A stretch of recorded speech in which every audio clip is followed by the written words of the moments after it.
Bienvenido. Los ministros de Defensa y de Asuntos Exteriores de la Unión Europea se reunieron hoy en Bruselas para aprobar nuevas sanciones contra Rusia.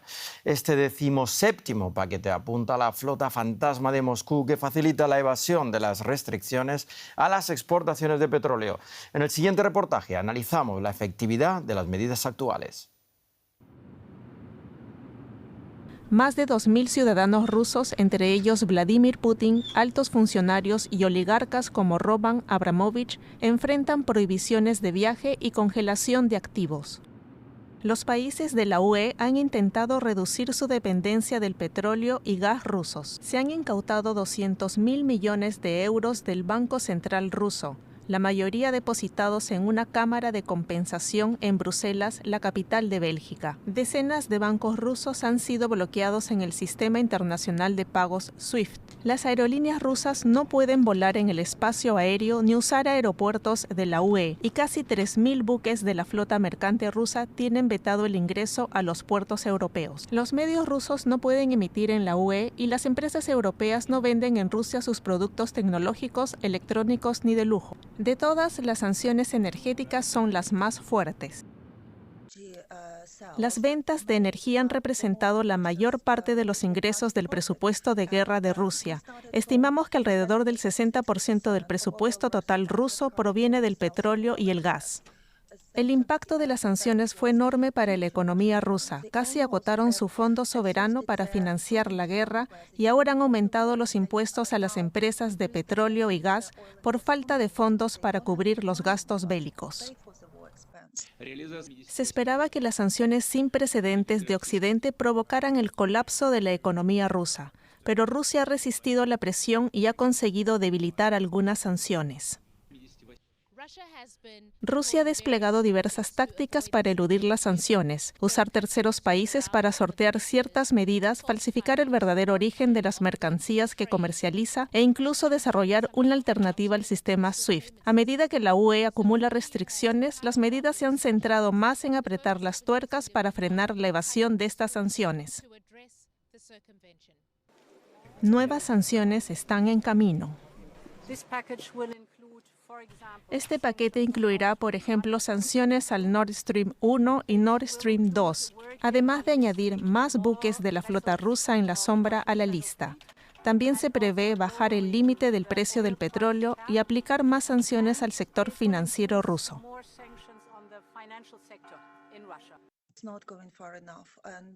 No se va lo suficientemente lejos. Hay más de 800 buques de la flota en la sombra solo para el petróleo y cerca de 80 para el gas licuado que deben ser sancionados, aunque dudo que se incluyan todos. Debe haber una prohibición del gas en este paquete de sanciones porque prohibir o simplemente congelar Nord Stream 1 y 2 no funcionó en general y no eran la ruta principal del gas ruso hacia Europa. Pero para frenar la economía de guerra rusa se necesitará más que palabras. En 2024 la UE gastó alrededor de 22.000 millones de euros en gas ruso, más que los 19.000 millones de euros en ayuda financiera que la UE entregó a Ucrania. Vamos ahora hasta la Bolsa de Frankfurt para ampliar este tema con Ezequiel Daray. Saludos, Ezequiel. ¿Cómo se van a aplicar estas sanciones y qué efectos podrían tener en la economía rusa? Bueno, Paco, hay que tener en cuenta que venimos de sanciones anteriores que establecían que ninguna compañía aseguradora podía asegurar un barco que transportara petróleo que Rusia estuviera exportando un valor de más de $60. Algo han podido lograr exportar de todas formas con seguros convencionales porque algunas variedades del petróleo ruso se pueden exportar a menos de ese nivel. Pero para evadir y para lograr exportar todo el resto se ha creado esta enorme flota fantasma a través de barcos que algunos estiman que pueden llegar a ser hasta 600 barcos antiguos que o bien no tienen seguro o bien tienen seguros que no cubren la mayoría de los accidentes y no son aceptados por la comunidad internacional, con lo cual representan un peligro porque muchas veces incluso hasta apagan sus radares para despistar. Rusia está exportando a través del Mar Báltico, de barcos en el Mar Báltico, unos 90.000 millones de barriles, unos 90.000 barriles por mes, principalmente hacia China, hacia la India y hacia Turquía. Lo que se va a hacer ahora es también confiscar o detener a estos barcos y a los que no tengan el seguro correspondiente, incluirlos en la lista de sanciones. Y a pesar de haber emitido 17 paquetes de sanciones, el bloque europeo sigue importando combustibles fósiles rusos. ¿Cuál es el plan para dejar de hacerlo? Bueno, hay que decir que desde que comenzó la invasión rusa a Ucrania prácticamente no se importa ya petróleo y no se importa ya carbón. Pero como dices, se sigue importando gas y de hecho se han importado 23.000 millones de euros de gas en el último año, unos 52 millones de metros cúbicos que llegaron, 20 millones de esos llegaron a través de barcos. Bueno, hay un plan que se anunció el 6 de mayo para cancelar todos los contratos con Rusia a partir de 2027. ¿Y cómo se va a reemplazar esa energía? Parte con renovables, parte con importación de gas natural licuado de Estados Unidos, de Canadá y de Qatar, y también explotando nuevos yacimientos que se han encontrado en Rumania y transportando gas a través de un gasoducto que pasa por debajo de Azerbaiyán. Gracias, Ezequiel, desde Frankfurt. Pues las sanciones contra Rusia también sobrevolarán la reunión de ministros de Finanzas del G7 en Canadá. A la cumbre está invitado el ministro de Finanzas de Ucrania y puede que el encuentro sirva de prueba de unidad antes del encuentro de líderes que se celebrará en junio. Los ministros de Finanzas y banqueros centrales del G7 se dan cita en el Parque Nacional de Banff, al oeste de Canadá, hasta el jueves. Y aparte de la presión económica contra Rusia, se espera que el encuentro sea una oportunidad para un cara a cara entre la delegación de Estados Unidos y el resto de países a los que Washington aplica aranceles adicionales. La cita también podría servir para que Estados Unidos consiga apoyo dentro del G7 contra la llamada sobreproducción industrial de China. Elon Musk, el hombre más rico del mundo, ha dicho que va a rebajar sus contribuciones políticas que se han centrado en el Partido Republicano de Donald Trump. En el mismo foro de Bloomberg en Qatar, en el que ha dicho esto, también ha explicado que quiere estar al frente de Tesla 5 años, una empresa que, coincidiendo con su papel político, está sufriendo una fuerte caída de ventas y de imagen. Musk y Trump ya dijeron que el empresario se iría retirando de su labor en el Departamento de Eficiencia Gubernamental. Ana Nieto, ¿cuál es el balance de este departamento y de la labor de Musk? Paco, cuando en campaña se habló de este nuevo departamento de eficiencia, además, que el objetivo de recorte del presupuesto era de 2 billones con B, trillions en inglés, algo que nadie con experiencia en cuentas públicas veía posible. Ya en el puesto, Musk rebajó este objetivo al billón en un plazo que acaba el 30 de septiembre. En abril, Musk reconoció que habían recortado el presupuesto en 150.000 millones, es decir, menos del 80% de lo prometido. Hay una web del Departamento de Eficiencia que ha ido especificando qué recortes se han hecho, pero ha estado llena de errores y es muy difícil verificar los datos.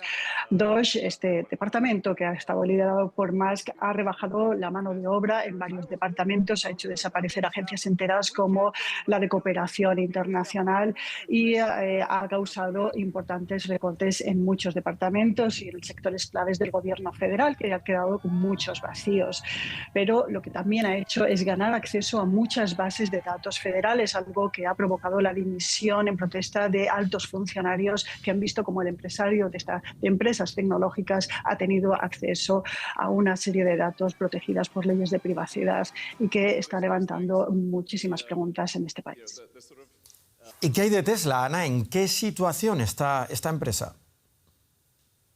Las ventas de Tesla se han desplomado y no solo porque tenga más competencia de otros mercados, de otras empresas de estos coches eléctricos o porque falten modelos de la marca, también por una cuestión de imagen. La alineación de Musk con Trump y con líderes de la extrema derecha ha dejado a su tradicional mercado preocupado por el medio ambiente, alejados de posiciones conservadoras bastante lejos de sus concesionarios. En el primer trimestre los ingresos por ventas de coches cayeron un 20%, los beneficios cayeron un 71%. Hay mercados como el de California o los de Europa que están totalmente desplomados. La acción ha estado muy volátil, pero acumula pérdidas casi de un 9% en lo que va de año.